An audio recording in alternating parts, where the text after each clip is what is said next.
After the Civil War, America had a chance to rebuild. This period was called Reconstruction, and for a short time, it was a revolutionary success. Formerly enslaved people gained citizenship, the right to vote, and real political power. Black men were elected to Congress for the first time. For the first time, public schools were established for everyone across the South.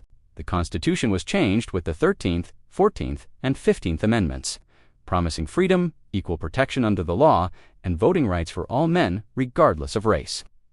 It was a brief, shining moment where a true multiracial democracy felt real. Then, it was all systematically torn down. It started when federal troops, who were there to protect these new rights, withdrew from the South in 1877 almost immediately. White supremacist groups and politicians moved to take back absolute control. Violence became their primary political tool.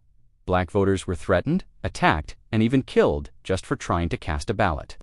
The goal was to suppress their vote and dismantle their newfound political power. But the backlash didn't end with just violence. Next came the laws. Southern states passed a wave of legislation that became known as Jim Crow laws. These laws legally enforced racial segregation in every aspect of life, from schools and hospitals to water fountains and restrooms.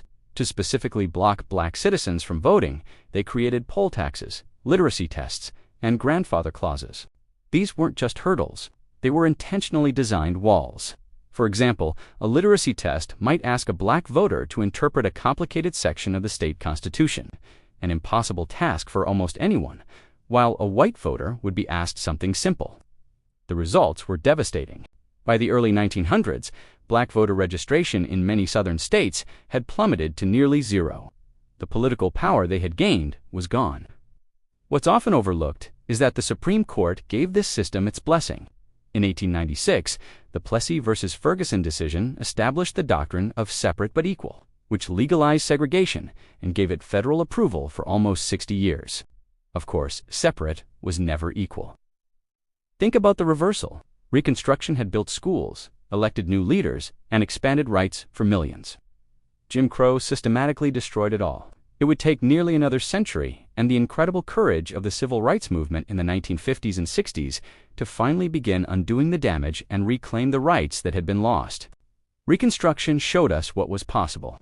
The era of Jim Crow shows us just how fragile that progress can be and why we must always fight to protect it. Thanks for watching. If you learned something new, be sure to subscribe and share this video. Understanding how rights were taken away is crucial to protecting them today.